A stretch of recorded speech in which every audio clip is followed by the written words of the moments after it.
Welcome, guys, to our show, Just a Bit Outside. As we are swinging into the basketball season, we already did our Eastern Conference preview, so we will do our Western Conference preview, along with giving you guys our NBA awards show in a different segment, along with doing our football preview this week. So it's a very busy week for our show, but we have a loaded West in this NBA season, and I'm ready to dive in with my co-host, Nathan Keener. Yep, really excited about this year's NBA season, especially this Western Conference. It's really loaded, especially in this Pacific Division where we will start out.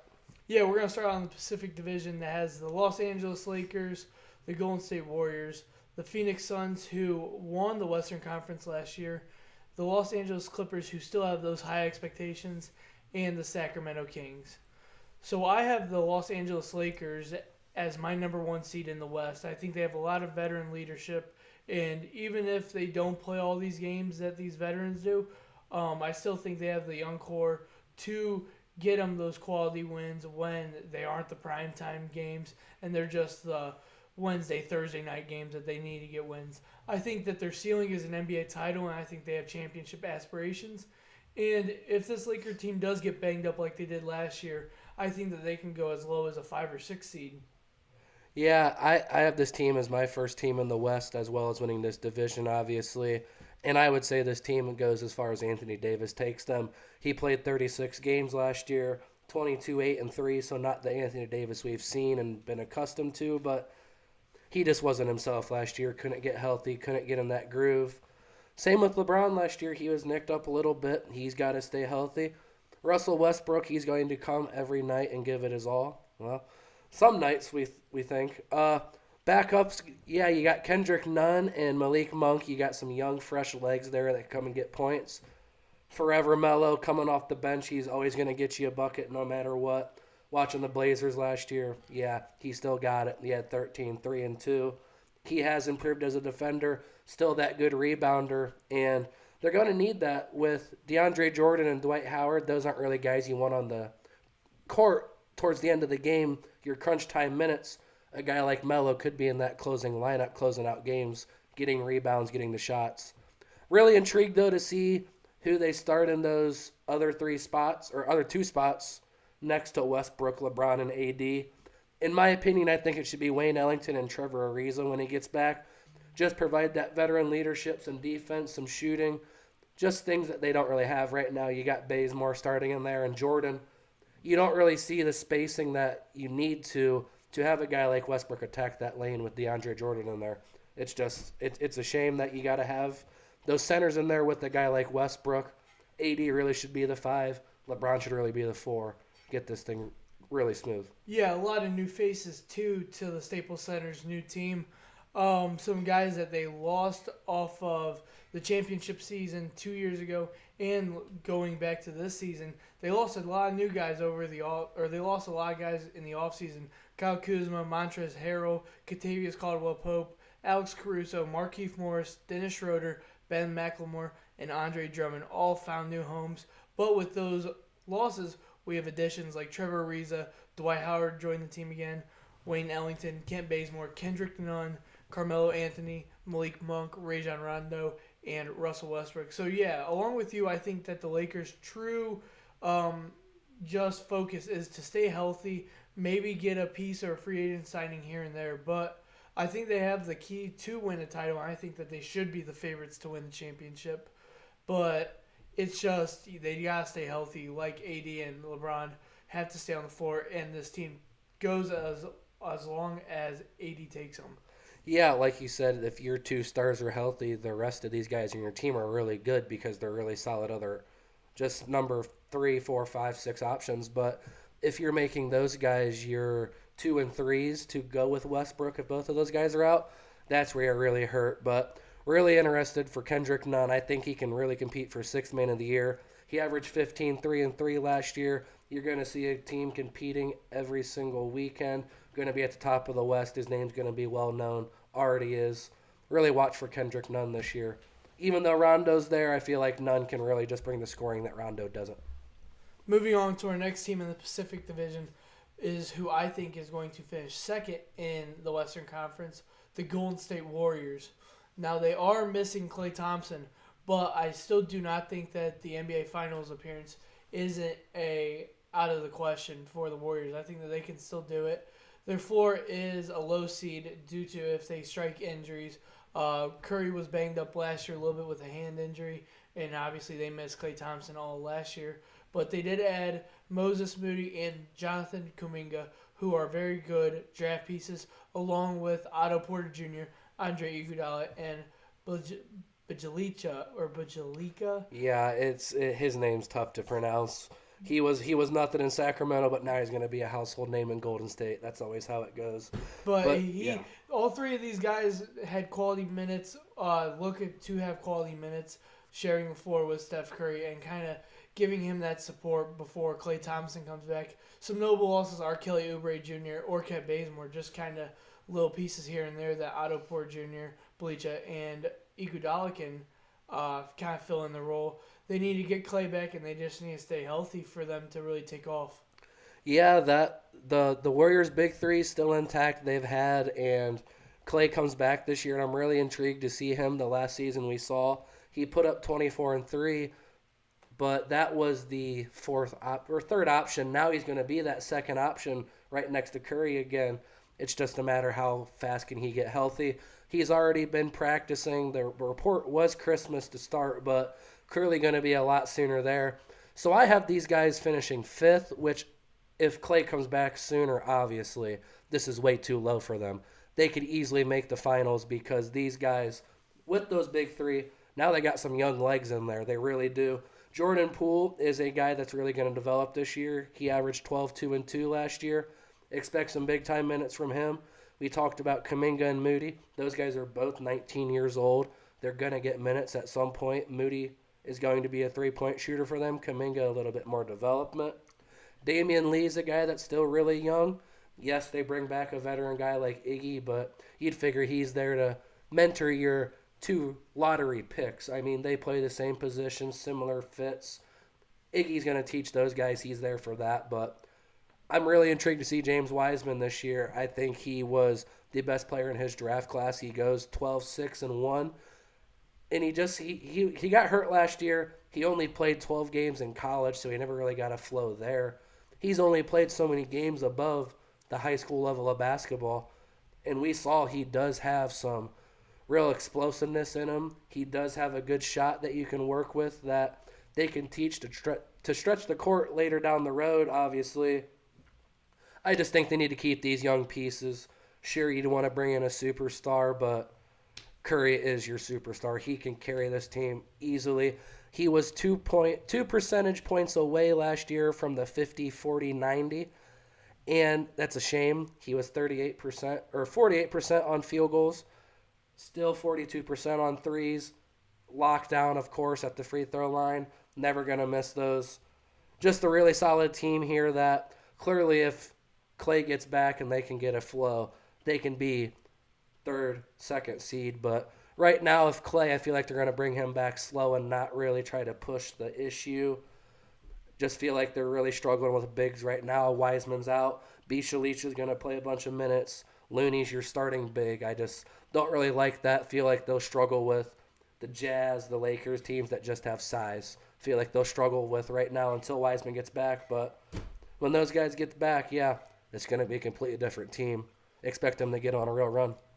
Moving on to our next team in the Pacific Division, we have the Phoenix Suns, who I think will finish third in the West after having a magnificent NBA Finals run that they had last year. I think that their ceiling is they can still go back to the finals, but their floor is a first-round bounce. Some additions that they had was they brought in JaVale McGee and Elfrid Payton along with Landry Shamet, who's a good spot-up shooter. They also re-signed Cameron Payne and Chris Paul, but they lost Torrey Craig and Javon Carter. What I think they need to do is give DeAndre Ayton a max deal, which the Phoenix Suns have came out and said that they're not going to do after Chris Paul said that he was going to go to the front office and get DeAndre Ayton his bag. That never happened. I think that the finals run last year was a magical, mixed in with some help from injuries of other teams, but the Suns can get back in there because the difference between a lot of these West teams that separates them from the Suns is the Sun brings back a lot of the core guys, and they have that chemistry. Yeah, this is a very similar team to what we saw make the finals last year. And I had these guys finishing third in the West, clearly finishing second in the division. I just think this team's key has been drafting and developing, and that's just going to continue. Guys like Mikel Bridges, Cam Johnson, they acquired a guy like Cam Payne, and they've turned him into a good piece. Yes, they have not gave Ayton his max deal. He deserves that wholeheartedly. He was a key to that finals run last year, and there's just any big in the NBA that can stay healthy and run the court like that, they truly deserve their money because they're so hard to come by. But yes, this team, they've been drafting and developing. James Jones has done a good job at that in the front office. They just have to keep doing that. Chris Paul took that less money for Ayton to get his deal. He's back leading this team with Devin Booker. I think they can go back to the finals. I really like the young pieces they have and just continue to develop. Jalen Smith's a guy they drafted last year in the first round. Didn't do a lot for them last year, but he's a guy that has stretch five ability where possibly you won't give Ayton a deal for that, but I don't like that. Give Ayton his money once again. I'd love to see what he can do. They also added JaVale McGee, another big that, even though he is a really dumb player sometimes, he does provide veteran skills, provide shot blocking, and just rim running ability that you need. Really like this team. Once again, though, how much is DeAndre Ayton's contract going to affect this team? Not just him, but the other guys that want to see him paid. That could affect them. Yeah, it definitely could be a chemistry thing that would get in the way. Moving on to another LA team, the Los Angeles Clippers. I think that they're skidding into the playoffs and barely making it as the 8th seed. A lot of expectations were given to this team when Paul George and Kawhi Leonard paired up with each other 2 short years ago. You know, who is the king of LA?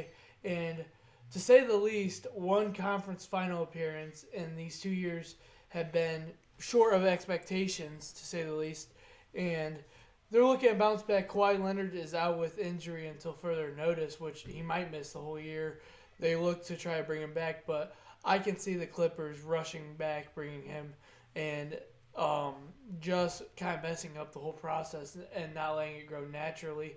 I think that the ceiling for the Clippers is a 6th seed if Paul George comes out just on a tear and absolutely gunning. But I can also see this Clippers team, if they're slow to bring Kawhi back, they miss the playoffs and go all in next year.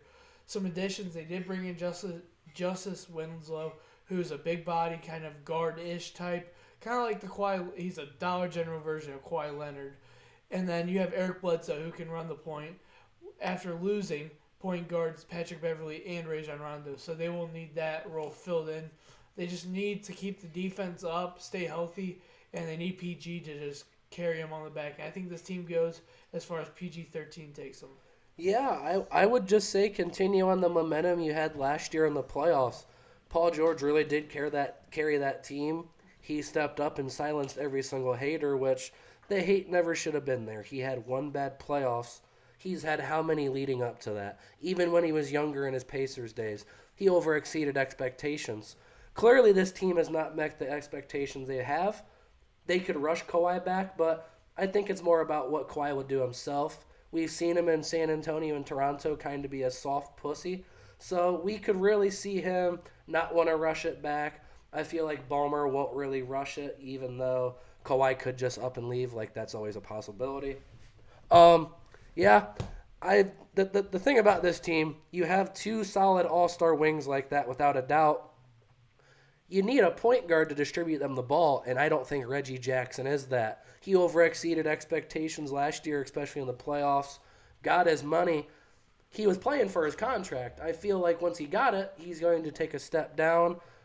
I feel like that's just going to come. I don't believe Eric Bledsoe is a 2-guard in the NBA, and that's where he's going to play.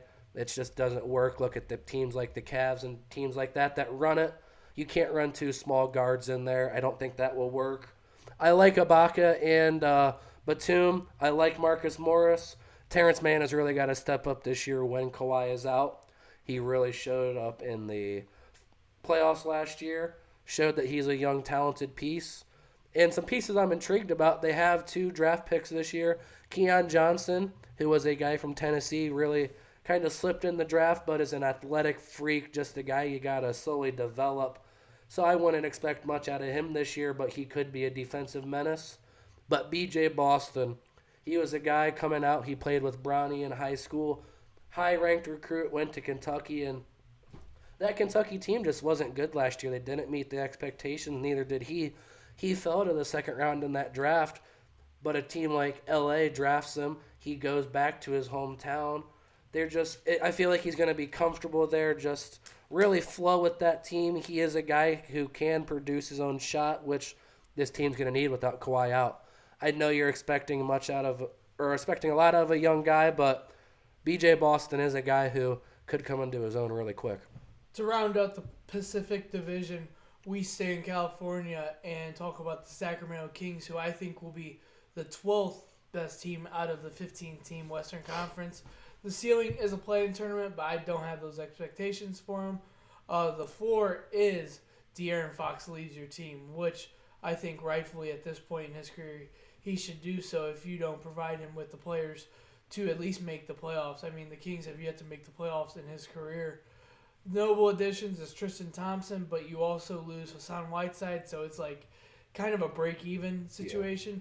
Yeah. And what do they need to do is they need to complement Fox and give Davion Mitchell quality minutes. I don't know if Davion Mitchell's a guy you can build a franchise around, but it's definitely a key piece that you can have on a winning team. And I kind of like where this guy's career is going to be.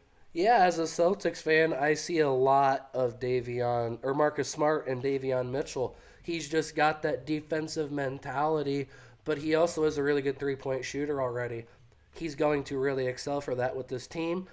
I just think this team has too many guards, and it's not really their fault. They've drafted 2 guys that have fell to them that didn't have business falling to them the last 2 drafts, in Mitchell and Tyrese Halliburton. But, dude, your 2 best players were already Fox and Hield. So now you got 4 guards. You can't run all of them out there at once, clearly. I mean, you possibly could, but Halliburton would have to be your 4, and that just don't work. Speaking of your 4, it was just announced today Marvin Bagley's not in the rotation on opening night. So, really wondering what's going to go on there, because if you take him out of your lineup, you're really desperate on size. You have Rashawn Holmes, you have Tristan Thompson. But after that, you're going to rely off Alex Len, Damian Jones, and I just don't think you really want to be relying off those guys. That point, you'd bump Barnes down to be your stretch 4. I just don't think you really want to be doing that, messing with that. I have this team finishing 1 seed higher than you at 11th. I just feel like De'Aaron Fox is one of the best guards in the game. He has a chance of making the All-Star team and bumping out a guy like Ja Morant, some guys like younger guys, but there's so many solid guards in the West, some aren't going to make it. But if you average 25, 4, and 7 again, it's going to be really hard to miss De'Aaron Fox in that All-Star game. I feel like he can put up similar numbers. He's really going to have to carry this team, though, because other than them guards, I wouldn't really bank on a lot of talent. Going to the Northwest Division, we have the Utah Jazz, Denver Nuggets, Portland Trail Blazers, the Minnesota Timberwolves, and the Oklahoma City Thunder, which is a very interesting division, to say the least. We can start with the Utah Jazz. I think that they'll land 5th. I have 5, 6, and 7, so I have this division pretty close. But I have the Utah Jazz at 5, so we'll start there. Where do you have the Utah Jazz? I had the Utah Jazz as my second-ranked team, and I just think if you look from their roster from last year to this year, it really only improved.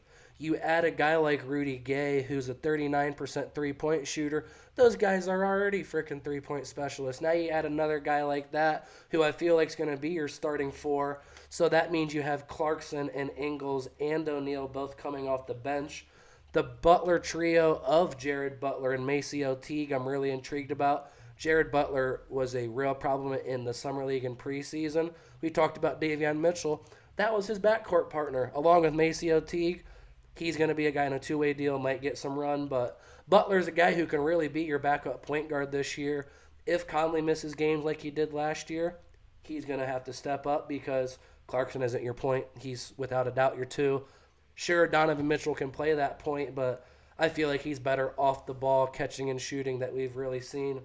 Put up 26, 4 and 5 last year. Solid as they come, one of the best young two guards in the league. They're only going to get better as time goes on with him. Rudy Gobert, we saw him in the playoffs last year, especially as a Grizzlies fan. He struggled with defense in that series, and I'll admit it. I was like, wow, Gobert doesn't look that good. Then I watched the Olympics, and I watched him play for his home country of France. And they let him play more of just a guy down low. He went out, he covered guards, he really hedged screens, and it made him look really good. He really is a versatile piece that can move. I was not a Gobert fan, but wow, he really is a problem down there. He puts up 14 and 14. Huge, just a problem down low that teams in the West have to deal with every single night driving into that paint. He's there every single night. I think the Jazz can make the NBA Finals. I don't think that that's a ridiculous statement. But I can also see the Jazz getting bounced in the first round like they have before. You talk about how they add Hassan Whiteside, Rudy Gay, and Eric Pascal, losing only Derek Favors and George Niang, who, what really is that of a loss? But Favors I was a little bit high on, but yeah, Niang you're really not high on. You replace Niang with a more versatile guy like Rudy Gay. Once again, an upgrade there. You replace Derek Favors with a younger, more sprung Eric Pascal, who's really close with Donovan Mitchell. They played high school ball together. Really giving him what he wants. So, yes, I really like that. the thing that I think about the Jazz is instead, and they ended up first seed last year in the West by a mile, I think that they need a more coast instead of just trying to be regular season heroes. They came up short in the postseason these last couple of years, but they've excelled everyone's expectations in the regular season. Maybe this is one of the only teams that you can say this to. Coast a little bit in the regular season and save some energy for the postseason and give some teams some real runs in series. I know they won a playoff series last year, but that was against a young Memphis Grizzlies team. So I say that they should not be regular season heroes and not go for that one seed and maybe try to make the Western Conference Finals. You haven't in a while, so I can expect that. You don't want to really put too much on the table of Mike Conley. He's getting up there in age. He has been nicked up in the past. You have guys like Jared Butler you can toss in there. Clarkson. You have guys like Ingles that can bump down. Bogdanovich can bump down. Like they really have a bunch of versatile pieces here that, once again, can all shoot the lights out. Any given night, they can be down by 17 in a matter of that. Bam, you're down by 3. I saw it against the Grizzlies, and it's like, these guys, they're really explosive, really quick. Definitely in agreement, though. They have done good in the postseason, haven't met them expectations in the postseason. Or did good in the regular season, not met them in the postseason. Yeah, I could see you kind of falling back a little, coasting this year. I could definitely see that happening. going on to who I think is going to be the 6th seed in the West is the Denver Nuggets, another team who does good in the regular season and has only made the Western Conference Finals once in the recent couple of years. So I think their ceiling is a 4th or 5th seed with a Western Conference Finals appearance. They go as far as playoff Jokic takes them.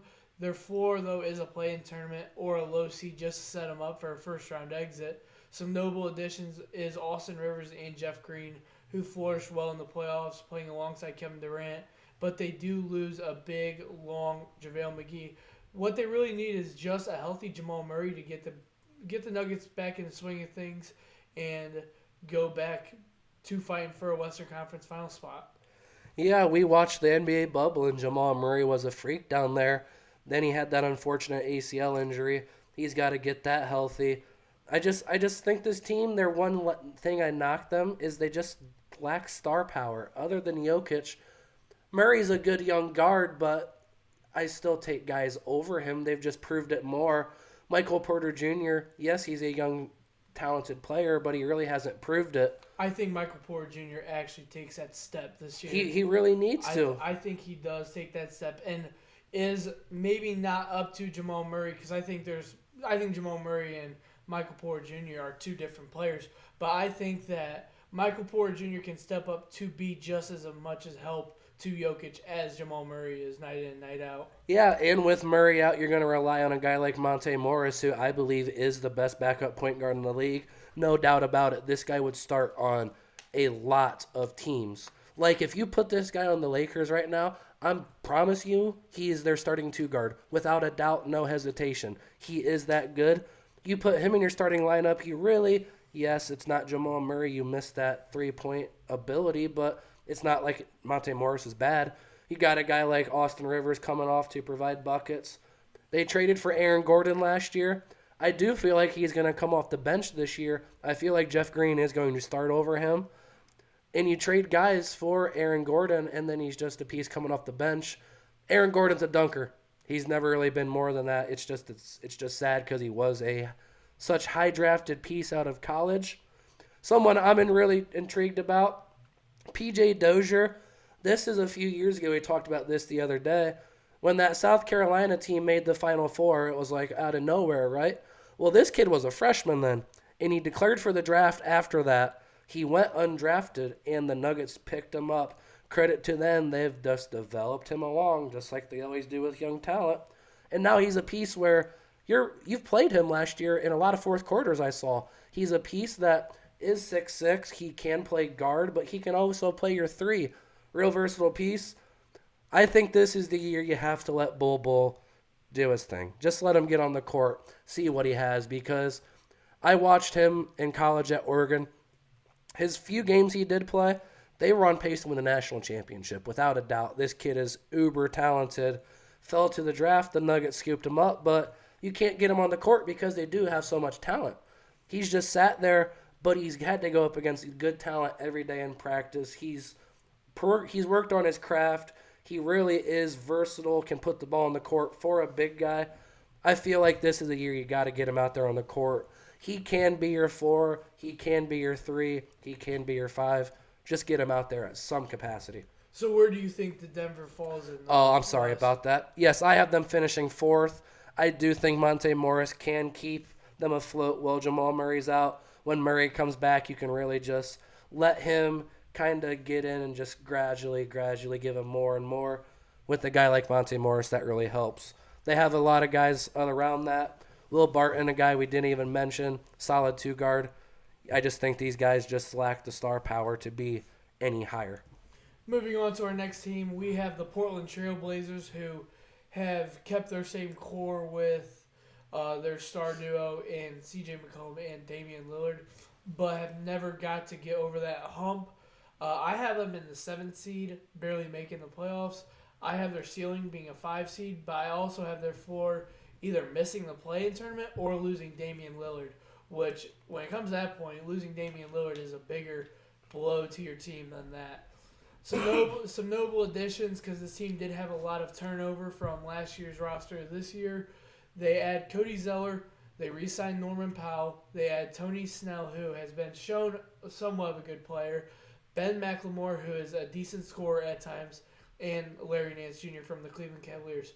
Who they lose, though, is more important when it comes to Derek Jones Jr., Zach Collins, Enes Kanter, and off-the-bench scorer Carmelo Anthony, who was a key kind of scorer for them last year whenever C.J. McCollum and Damian Lillard took the bench, or it was a good third option when they were on the floor. But really what the Blazers need is they need to figure out how to just get over this hump, either have C.J. ball out and get Nurkic healthy, and try to just convince Damian Lillard to stay in town. Yeah, I've been a Damian Lillard fan. He's been one of my favorite players ever since he stepped in the league. So I've been on this team for years, just watching them slowly develop. Because a small market team like Portland, you can't go sign a free agent. You just can't. Even Damian Lillard can't.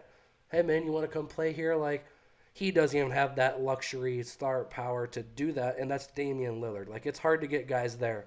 So I've seen this team just build and build. And Dame and CJ are Dame and CJ. I don't think you can really say anything different about them. I do believe they are one of the best backcourts in the league. CJ McCollum, an Ohio boy, does this thing every single year, mid-game specialist. Did really stretch out to work on that 3-point shot last year. 23, 5, and 4, you know what you're getting every night. Something you don't know what you're getting every night is Jusuf Nurkic. This team will really go as far as he goes, and when he has been healthy, we saw this team beat Denver and make it to the West Finals. Like, when he's healthy, this team's clicking. You mentioned the losses. The only loss I'm really hurt about is Carmelo. They traded for Derek Jones. He didn't do much. Zach Collins, a former lottery pick, just never developed, could never be healthy. So you bring in a guy like Cody Zeller, I feel like that's an upgrade.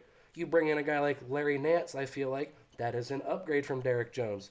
Yes, you lose Carmelo Anthony. Undoubtedly a bucket off the bench. I don't think you ever should have traded Gary Trent last year for Norman Powell, especially when they both got basically the same deal. I think Gary is a player that can develop better than Norman.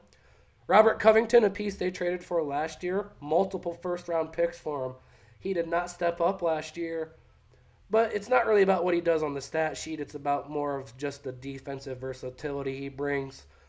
Just really sticking out his arms, nicking balls, just steals, any little deflections. Robert Covington shows up in a lot of those. So this team has to be good defensively, and that's why you get rid of a guy like Terry Stotts, whether it's the right move or not.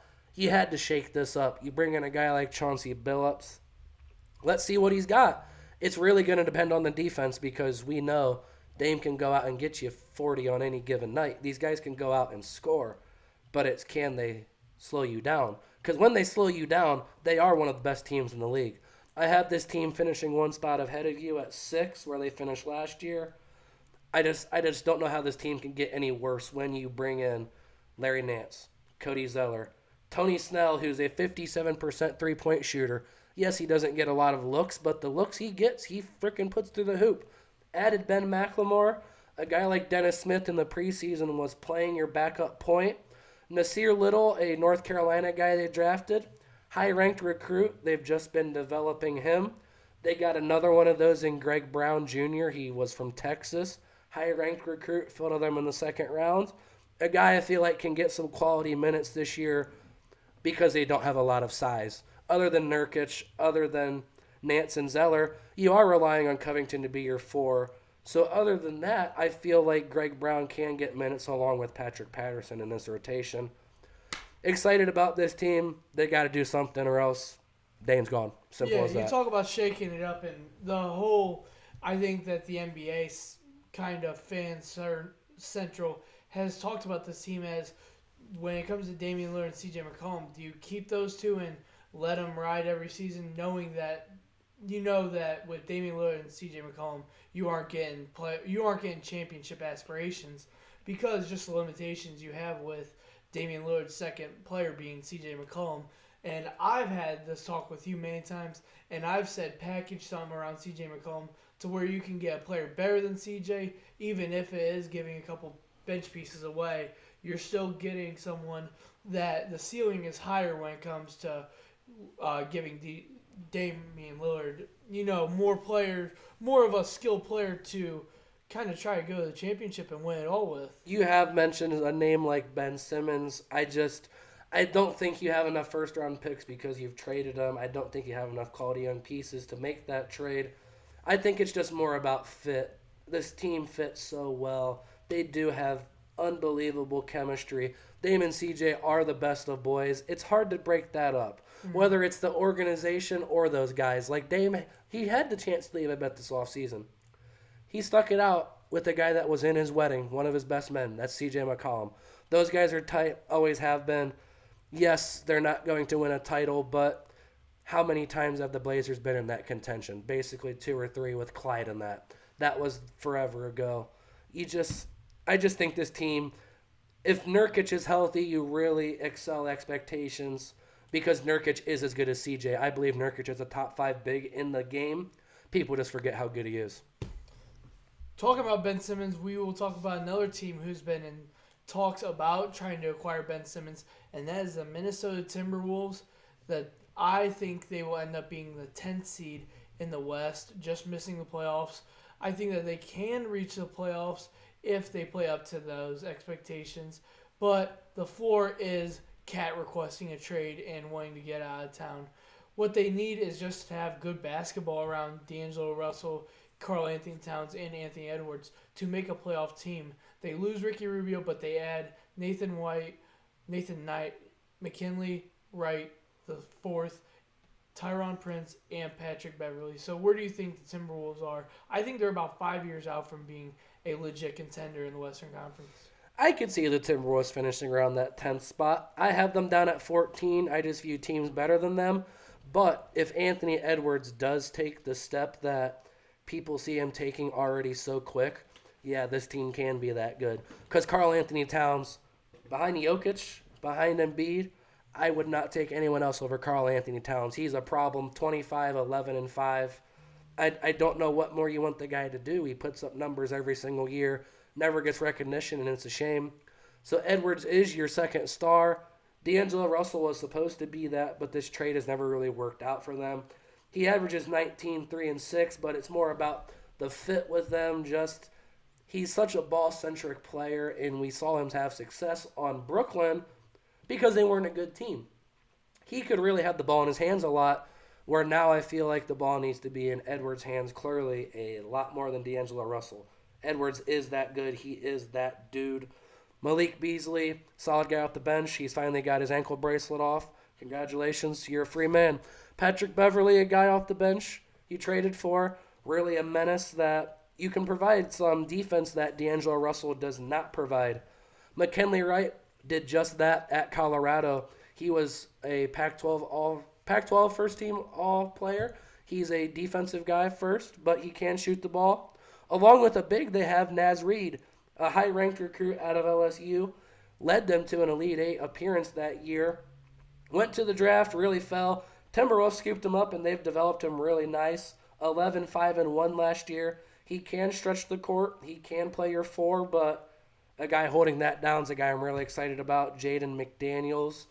He is the 10th ranked recruit the year before. He went to Washington. Just never really had the success there that like Markelle Fultz and that did to accelerate them to the NBA. Was still a first round pick though. They drafted him with Edwards.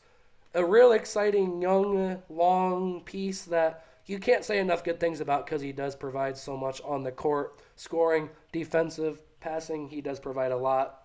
I'm really intrigued to see what he does, his development, but Anthony Edwards, he is that dude. He is a dog. Let's see what he's got this year. Moving on to our last team in this division, we have the Oklahoma City Thunder, who I think will be the last team in the Western Conference Finals and finish last in the NBA. The ceiling is hopefully not last place, but the floor is, and what I think to be, is the worst team in the league. They do add some nice pieces: Josh Giddey, Trey Mann, Jeremiah Robinson Earl, Aaron Wiggins, Mike Muscala they re-signed, also giving Shai Gilgeous-Alexander a max extension and bringing along Derek Favors.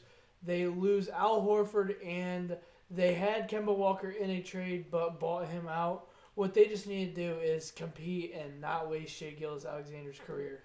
Absolutely. he's my dude. I loved him in LA, and it's a shame he got traded from there because I saw him doing big things there. He goes to a place like OKC, and now they are trying to lose. You saw them trying to essentially give him away last year to bump up into that lottery range, and it was like, what are you guys doing? Like, you're really just hurting a young piece like that, who we are talking about guys I view that are better than Jamal Murray. This is one of them. This guy is a stud. He's going to be your point guard, but he can play your 3 if you really want.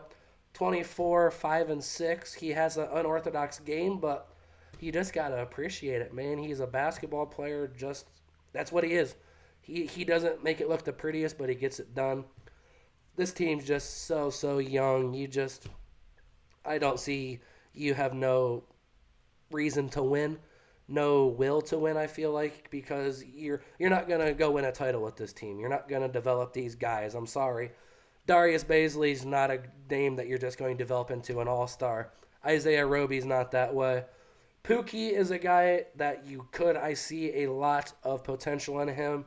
He was a guy you got overseas, played last year 8, 5, and 2. He's going to have to play a lot of 4 and 5 this year because they don't have a lot of size. Roby's going to be your center. You got Derek Favors, you got Mike Muscala, but you really don't have a lot of size. That's another reason why a guy like Jeremiah Robinson Earl might play. A piece from Villanova, fell a bit in the draft.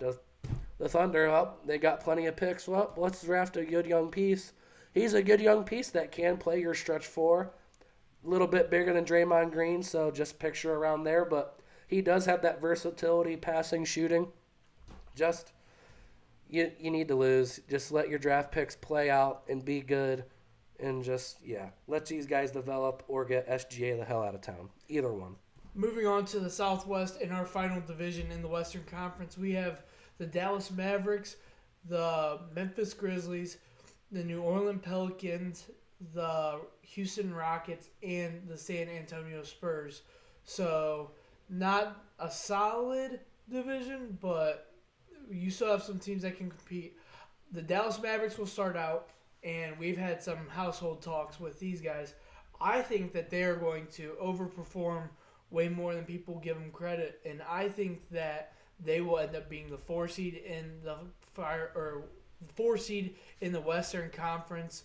I think a Western Conference Finals appearance is about as high as they can go if Porzingis and Luka Doncic are able to, flourish with each other and play with each other as a star duo should. But their floor is a first-round exit like they have every year that they made the playoffs recently.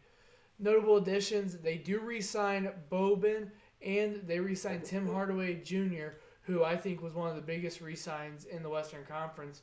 Also bring on Sterling Brown, Reggie Bullock as a veteran leadership and some shooting. Also a young Moses Brown. They do lose defensive, kind of wishy-washy player Josh Richardson. Kind of was having a couple good years. He had a couple good years, but last year was kind of a letdown season. And hopefully he goes back to his old ways because I think that this Dallas Maverick team could be a team that could use prime Josh Richardson 2-3 years ago that could really use his help into making a Western Conference Finals run. But I do think that Luka Doncic has an MVP-type season this year, and I think that he values that over winning this year, and that's what he tries to reach and go for. But this team really needs to win a playoff round for them to get some real respect, and Luka Doncic to get some real respect as a number one in this Western Conference Finals. How do you feel about the Dallas Mavericks? Yeah, you have them at 4, and this is where we've had these arguments. I don't see it the same way. I had these guys all the way down at 9, and I hate to admit it. You don't have any bigs, man. You really don't. Yes, I love Kristaps. He's a good young piece. Really hope he performs well this year, but after that, man, you got Dwight Powell and Willie Cauley-Stein and Max Calibra and Boban. Yes, you have size, but they're not any good. They're just not. And then your pieces off the bench, Reggie Bullock, solid piece. Jalen Brunson, really solid piece. Trey Burke, solid piece. What do those guys have in common? They're scorers. They have no defense. None. To go along with Luka, who doesn't have any. Tim Hardaway, who you never really know. And then Finney Smith's a really good defender, really slept-on player, I will say that. But I just don't see this team having that. Yes, Luka's going to carry the load. 28, 8, and 9 last year with so many buzzer beaters. But the game fits perfect for him with the amount of contact they allow in that. He excels. He is a bigger body that can get in there and play bully ball. Kristaps, Jason Kidd, he's the new coach. Rick Carlisle is out. Jason Kidd made the effort to reach out to Kristaps, go over to his country where Kristaps is comfortable, because we forget these overseas guys are in our country. It's our world. It is completely different over there. A guy like Kristaps was comfortable in New York. Then he got transferred to Dallas. Dallas, I would assume, is completely different. Deserts, all of that from his home country. Latavia, I believe. I forget what it is, but something like that. Well, and Dallas and New York City are night and day with each other. other. I really appreciate Jason Kidd going to make that effort. That's where you hire a guy like that. He's a player's coach. Yes, Rick Carlisle was, but Jason Kidd might be able to reach a guy like that. They didn't meet or cross paths in New York, but they about did.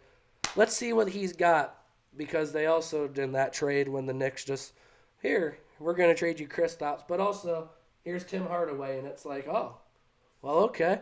And yeah, he's developed into a solid NBA player that you're going to get buckets every single night. It's just everything else. He gets you 17 a night, excellent shooter that, when Luka swings that ball, big-time Timmy Jim's there, he's going to splash that shit. It's just as simple as that. I just don't see this team having them aspirations. I just don't think they're good defensively. Yes, they'll put up points, but you got to stop teams at the end of the day. Yeah, and I think just to end the talk of the Dallas Mavericks, I think Kristaps Porzingis did come out unhappy to end the season last year. And I think Jason Kidd really wants this Luka, Tim Hardaway, Kristaps Porzingis scoring trio to work in two. Really, Luca and Kristaps should be excellent duos. Like they should fit so well together. That pick and pop should be insane. Or Kristaps rolls to the hoop. Good lord, he's 7'3". Just throw the ball up. He's gonna put it in the hoop. He's gonna dunk it. This duo should be one of the best in the league, but they've not performed to that. If they do perform to that, I can definitely see them being 4 or 5. Other than that, I got them there at 9. Not winning the division to this next team. no. I do not, or I have the Memphis Grizzlies down around where they were last year. Um, just lack of pieces surrounded Ja Morant. I have their ceiling making the playoffs, maybe win some games in the first round, but nothing more than that. But I do not have their floor any lower than what I have them at. I will say that. I have them at the 9th seed, and I don't think that they can get any worse than that. Some notable additions is they did add Jarrett Culver, Chris Dunn, Carson Edwards, Zaire Williams from the draft, and Steven Adams. They did have Eric Bledsoe, but they ended up trading him away. They had a lot of pieces. They just ended up trading away. That's the thing. And then they traded away Jonas Valanciunas, who was a key piece in kind of helping Ja Morant develop last year and helping him kind of really get those real reps as a number one on a playoff team. And then they lose Justice Winslow and Grayson Allen. So I think that they should just they need to either get hot down the stretch and really get into the playoffs, just getting hot, or go on a good run in these first couple months and win a lot of games in the beginning. So it's a playoff spot for them to lose. Yeah, this is a team that I have them finishing 8th, exactly where they were last year. So, as I said, the Mavericks are at 9. That means they are winning this, but it clearly doesn't matter. It's not like the NFL. You just get in based off record. But I do have them winning this division. I just think Ja Morant is that good. This division doesn't have the star power yet, but this division has all of the young star power in the NBA. You got a guy like Luka, you got a guy like Ja Morant. Some more names we're going to talk about later. This is an up-and-coming team that you got to respect because they play so hard every single night. This reminds me exactly of them old grit and grind teams, and that's what they were comparing them to last year. Ja's got to lead that. Jaren Jackson really has to step up now because you lost your number 2 in Jonas Valanciunas. He was an excellent big that I hated to see go because you know you were going to get points, rebounds every single night. Could he stay out of foul trouble or not? Well, that's the case that we ran into. Same with Dylan Brooks. Dylan Brooks is one of the best on-ball defenders in the league. It's just he also leads the league in fouls for the last 2 freaking years. Dylan, you gotta, chill. And that's where they had a guy like Patrick Beverley. They traded him away where they got Beverley, and I'm like, sweet, you got that backup defender. Now you don't. Granted, you traded him for a young piece like Jarrett Culver, a former top 6 draft pick that the Timberwolves just gave up on. New change of scenery, we'll see what he's got. Zaire Williams, almost any player compared to Kevin Durant, I watch closely because Durant's my guy. This is a guy out of high school that had real comps to him. KD's personally worked with him. Zaire personally works with KD a little bit. He's trying to become that. He's a big, long piece that was drafted 10th overall this year. The thing was they traded Valanciunas to get that higher draft pick, and we're like, what are they going to do with it? This is the piece they went and got. This is the piece that really has to develop, and that's what a place like Memphis does. Talked about Portland. You can't go get stars. You got to draft them and develop them. This Grizzlies team, I just see development happening over and over and over every year, just like the Suns, where they can have a big jump. I could easily see this team being 6. I don't see them being any lower than about 9, though, so I have them settling at 8. Ja Morant's got to lead this team. Steven Adams has got to show that he's developed a shot that apparently they have. Valanciunas was able to pick and pop last year a little bit, at least for a 15-footer. Steven Adams has got to do that because Jaren Jackson definitely will. Along with being one of the best defensive pieces on this team. 2 blocks, 1 steal. You add a guy like Brooks in there. They got a lot of defensive pieces to just grind you out, go at you all night long. Desmond Bain, got to take that next step. Another guy they drafted last year. 9 points, 3 rebounds, 2 assists. But he shot 43% from three. Really stepped up down the stretch in the playoffs when they were trying to beat the Jazz. He really stepped up. Intrigued to see what he can do this year. And I just hope they keep developing this young talent because with Ja, with Jaren, Dylan Brooks is still young. Brandon Clark's the guy they drafted, is really still young and raw, a big, physical, athletic big. Jarrett Culver, Zaire Williams. Let these guys develop, and down the road, you do got a solid piece, solid foundation. Moving on to the next team, I have the Pelicans finishing 11th in the Western Conference. I have the ceiling as a playoffs as an 8 seed, but I also think that if they reach their floor, that they might lose Zion Williamson, a pick that they used their first pick on a couple years ago. Some notable additions, they did get Valanciunas along with Garrett Temple and Devontae Graham in a signed trade. Also Thomas Satoransky. So they do lose, though, Steven Adams, Eric Bledsoe, James Johnson, and Lonzo Ball. I think they just need to get Zion back and healthy and just play consistently good basketball. Yep, you're talking about Zion being the former top draft pick. I thought Josh should have been that just because of everything Zion. Yes, he's a uber talented player, but he does provide that injury risk, that weight risk. We saw and heard he was reportedly over 300 pounds this offseason. Brother, that ain't good. You're a small forward that really plays power forward, so you're already struggling there. Yes, you have this leaping ability, but when you pack on all these more pounds, that's just going to provide more and more stress. He's got to lose weight before he can be healthy. I say that's your first start because this team does go as far as he is. He is a young talent in this league. Brandon Ingram is as well. He's got to step up, show that he was the piece that was the Anthony Davis trade. Like, this is what they got. He's got to step up, show he is that. They got in Devontae Graham to be your point guard. Not really sure how much of an upgrade that is over Alonzo. You lose passing, but you gain scoring, which you really didn't need because you have Nickeil Alexander-Walker. Listen, this kid is really special. He is a bucket getter effortlessly. He's just still growing. He is still only 20 years old. I watched him up close and personal at Virginia Tech in the ACC tournament.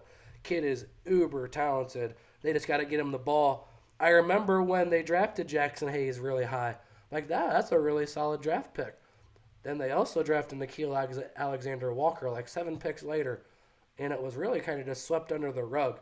This kid is an uber talented kid. They just got to get on the court more and more. They did that last year. He's your starting 2.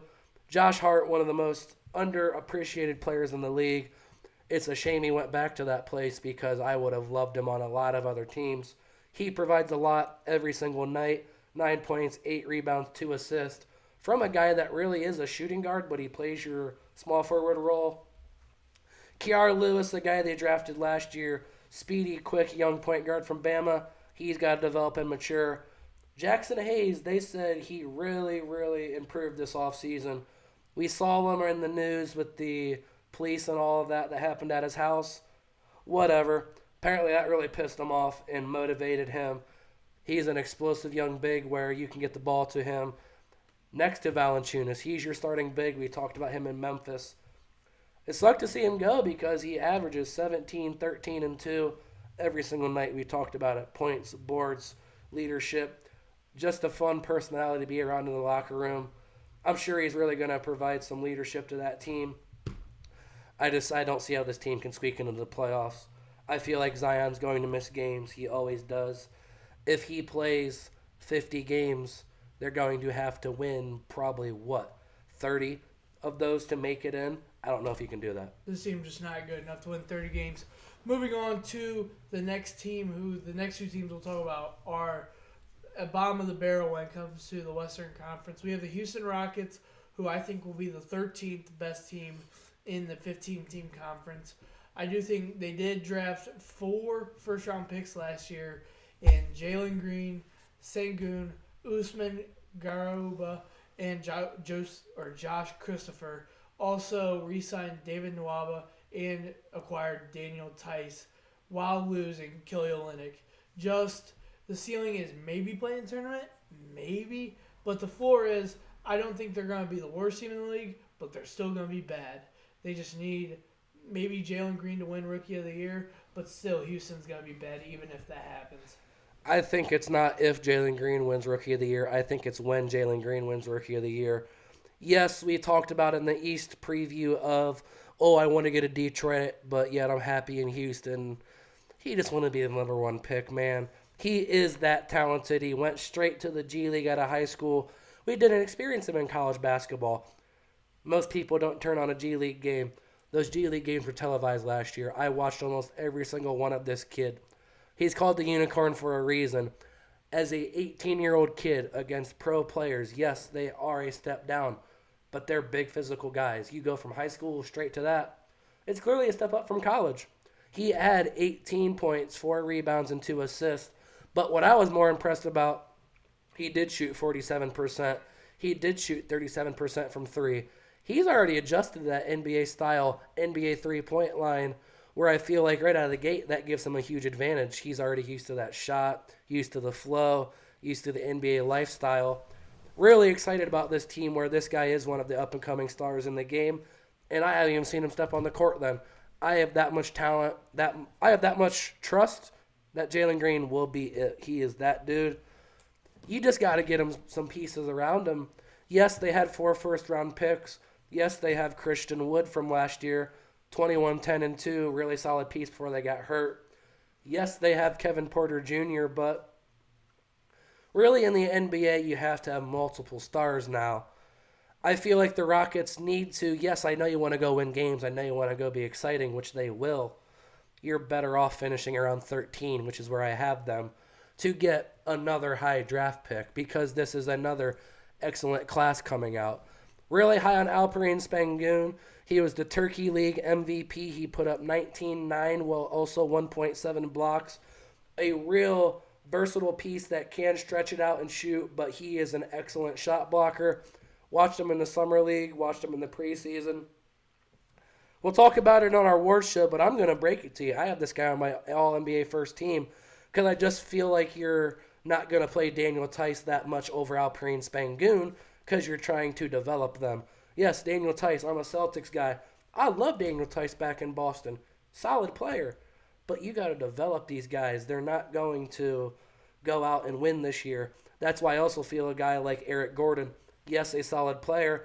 I feel like he's going to be on the trading block sooner rather than later to get a guy like Josh Christopher minutes, get a guy like KJ Martin minutes, get a guy like Armani Brooks who's on a two-way deal. These guys are saying is one of the best shooters they've ever played with, and he's an absolute bucket from that range. 11, 3, and 2 last year in sparing minutes. These guys are just young, uber talented though. This is going to be a league pass watch, but they're not going to win a lot of games. They're younger, so they don't have much strength. That is their one weakness I have is strength. You look at Jalen Green, he's not the most built muscle-wise. KPJ isn't that. Jayshawn Tate isn't that. Alperen Sengun, you see him, he's a twig. These guys got to get a good weight program, and I feel like once that gets in there, this team really can be on the path to an NBA title where they were with James Harden, with Chris Paul. They can be back there sooner rather than later. Just get one more piece in here or two. Moving on to our next team, who I think will compete for the worst team in the league, the San Antonio Spurs, and that's hard saying with Greg Popovich still being the coach. They do lose DeMar DeRozan, Patty Mills, Rudy Gay, some veterans who, I mean, that's all San Antonio Spurs were veterans who knew how to make it a championship team. I think that the ceiling for them is 27 wins, so Pop can be the all-time winning coach in league history. The floor is, though, being the worst team in the league. They do have Doug McDermott, Zach Collins, Brian Forbes, Jock Landale, and then they do a sign and trade acquiring Chandler Hutchison. They just recently cut Alamino, but they do add Thaddeus Young. I just think they need to give Pop what he deserves. Yeah, I did not know he was that close, so that is a fun fact for you guys. Yeah, definitely get him 27 wins. I have these guys finishing 12th. I don't think they will be that bad. They're just not that good either. It's just you have a group of mediocre players. DeJounte Murray, a guy that's a defensive point guard, really solid young piece. Derek White got to take a big step. He's a three-point shooter. Keldon Johnson, a guy who snuck onto the Olympic team, young piece that a former first-round pick of theirs from Kentucky. These guys are all just, they're not good, but they're not bad. They're just stuck in a level of mediocrity where you don't want to be. It's a shame that Pop is dealing with this because he never really has. But if anyone can deal with this, I trust Pop. Zach Collins, you talked about. I was a freaking Portland guy. Started out great, 66 and 77 games in his first 2 years. His last two have been 11 and then 0 games last year. He's a piece, absolutely talented when he's on the court. Clearly can't be on the court, though. If you get a guy, they can just bring him along slowly, possibly. He can be a guy to play behind Jakob Poeltl, who they got in the Kawhi Leonard trade. Thaddeus Young going to be your starting four. Feel like that's a problem. Just don't feel like he's that good. Once again, though, he's not bad. It sucks. The Spurs won't be bad. They'll win games. There'll be nights where they'll beat a team like the Lakers, the Celtics, teams like that. But then they'll also lose to the Thunder and teams like that. I feel like it'll be like, what? I just feel like there's a lot of inconsistency here due to the amount of just not good players. And that wraps it up for our Western Conference power rankings and who we think will flourish in their own respectful divisions. Thank you for tuning in today. We will post the Eastern Conference predictions for who we think where will land in the NBA playoffs. And we will also release our NBA awards show along with our weekly football show. I'm your host, Brayden Krelling. This is Nathan Keener signing off. Peace.